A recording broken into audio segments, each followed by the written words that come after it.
How's it going, everyone? Welcome to another episode of the CompileSwift podcast. I'm your host, Peter Whittam. In this episode, I'm going to be talking about a SwiftUI based application that I'm building. In particular, I want to talk about the way that I'm powering the application via a data source that is available to all of the views and can be updated from anywhere in the application. I think that this will be beneficial for some of you if you've not found a suitable way to do that yet. This one is certainly working for me. So let's go ahead and get started here.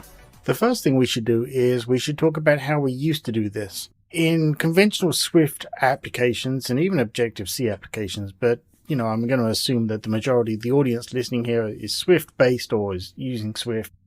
We would create data and we would pass that data around between views.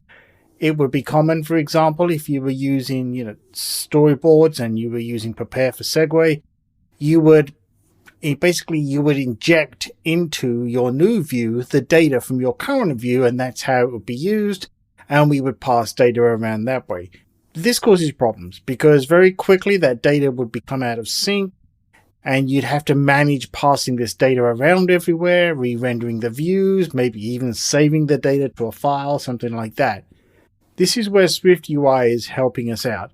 We should quickly revisit and remind ourselves how SwiftUI views are displayed on the screen, because that's going to be very important here as to why we take this approach. Remember that a SwiftUI view is built from a struct that describes the view. It's a declarative language, remember. Now, what that means is when the view is displayed, it's going to pull the data and any current state, and it's going to put all that together and display the view. That view will only be re-rendered if the state changes in some way and Swift says, okay, we got to re-render the view. So that's why it's going to be important that we are always using the same data source and that our data source is always intact, synced, and up to date. Because when we re-render those views, we need to make sure that the data that we expect to see is the data that appears on the screen. Now, to do that, SwiftUI has something called the environment object. The environment object is a property wrapper. And what we do is we set it at a level where we want that view plus all of its child views, all of its subviews, have access to whatever we define the environment object property wrapper to be. So we need to stop first of all and say, okay, where does it make sense to do that? So in the case of my application, I want it available to all the views in my application. So what I've gone ahead and done is in the what would have been the app delegate. Okay, so in the you'll find that whatever your project's called, there'll be a file with that project name and then app.swift. And this is where we set up the content view. Okay, it's a very simple file. You're just going to find a simple struct in there, and it's just going to say, var body some scene window group, and then it's probably going to say content view. Now, what we want to do, in my case, I attached this environment object to that content view. So what I'm really doing there is I'm saying, okay, my uppermost parent view of my application, I want this environment object available there. And by putting it there, it's going to be available to all of the views within that content view, within that structure. And stop and think about that for a second and let it sink in, right? Remember, it's going to be that view as the parent view and any other views that appear inside that view they'll have access to this environment object. So that's why I've put it at the top level. Essentially, I've said like view number one, right? The master parent view of my application. I want this environment object there so that all of my views underneath it can have access to it. So how do you do that? Well, where it says window group and then you've got content view and a couple of braces, all you need to do after that is put .environment object. And if you go through the Apple documentation, you'll find plenty of examples. It's very simple. You're just going to say .environment object, and then in the brackets, you need to tell it what that object's going to be. So in my case, I have a class that I've set up, which is a very simple class that has an array in it, and that array is going to act as my container for the data. Now let's talk about that class for a second, because there's two things we need to do with that class to make this work as for the environment object. Firstly, that class has to be compatible with the observable object protocol. So you're just going to put, your class followed by the name, then you go colon, observable object, and away you go. The other thing it's going to need is a published property. Now, what that means is this published property is what we will have access to throughout our application.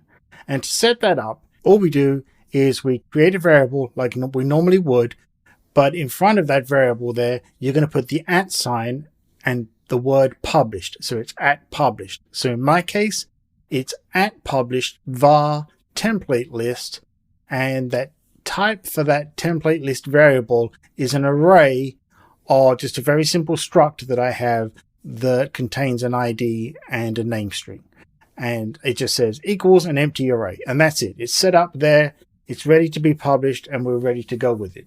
Let's take a quick break. And when we come back, we'll actually now implement accessing this environment object in the different views of our application. And I'll go through how that works. Time for a break. When I was looking to get started creating my own podcast, I looked at lots of different services, and I found the one that worked best for me was Anchor.fm. And the reason being is they do everything for you. All you need to do is go to the app stores and download the mobile app, or you can go to their website at anchor.fm, that's ANCHOR.fm, and you can get it set up there. Basically, you just answer a few questions, and within minutes you've got your own podcast stream set up, ready to go.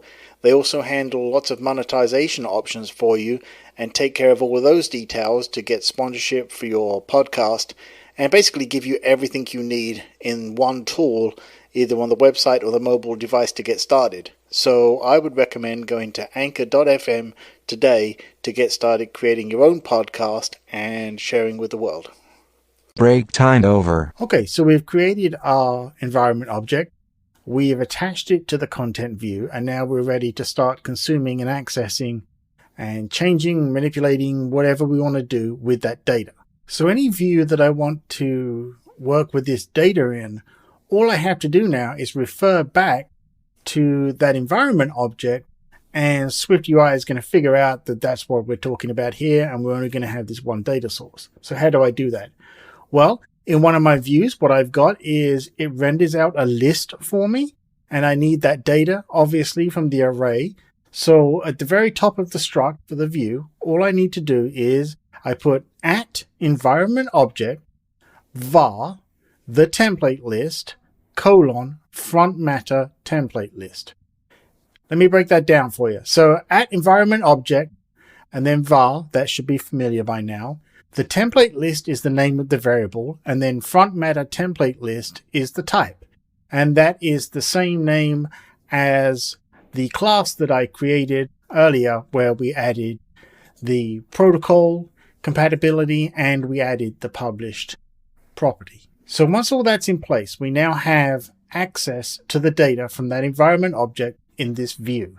So in my case here, for example, in the list, I have a for each loop, and I can just put in there for each, and then I go through, you specify in the loop, what you need to access. So it's going to be the template list, and then dot.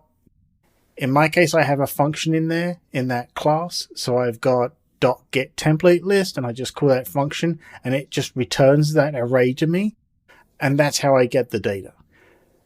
That's it. It's very straightforward. It probably sounds complicated. It took me a long time to understand how all of this works. And, I've broken down for you in under 10 minutes here, something like that, what took me hours to figure out and to understand how all of this works.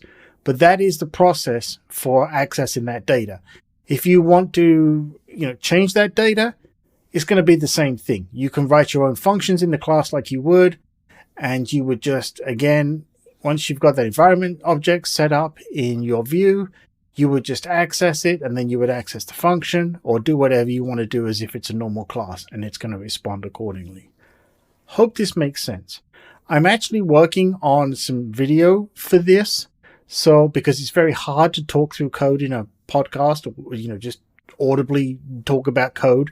as opposed to showing it. So I am putting a video together for this. It's not ready quite yet, and probably a blog post that goes along with it. Keep an eye on CompileSwift.com for that, or if you'd like to know when that video is available, you can use the contact form on CompileSwift.com/contact.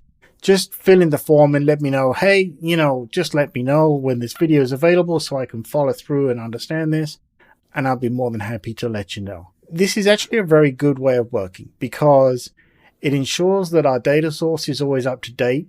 And the important part about the published here is if we change the data, but Swift doesn't know that the data has changed, it's never going to re-render your views for you. And this is a common problem. This is one of the problems that I hit up at first. I could see the data source was changing. My views were not re-rendering. And for the life of me, I couldn't figure out why until I stopped and remembered that, if the state of the view doesn't change, or if the state of the app, I should say, doesn't change, Swift is never going to re-render any view that's using that data source. And once I put all those together and discovered the published property, suddenly everything made sense because the published property essentially transmits and says, hey, something's changed. Swift, you need to re-render any views using this. And of course, if we've got one on the screen already, it's going to re-render that view for us. That's how this works. Like I said, the video, I think, will help you understand this a lot more. But if you go through the Apple developer documentation and you look up environment object and published properties, I think it's going to make sense to you very quickly when you're going through and listening to the explanation that I have in here. I hope this has been helpful. It really was a nightmare for me to learn this coming from the old school way of doing things. But now that I understand how this works, it's just beautifully simple and leaves me with very clean code. That's it. Take care of yourselves. Reach out to me at CompileSwift on Twitter or on Instagram or CompileSwift.com. I'd love to hear your thoughts on this. Share this with anyone. Especially if you're a team working on moving over to SwiftUI views, it can take a little while to wrap your heads around it. That's it, folks. Take care. Speak to you.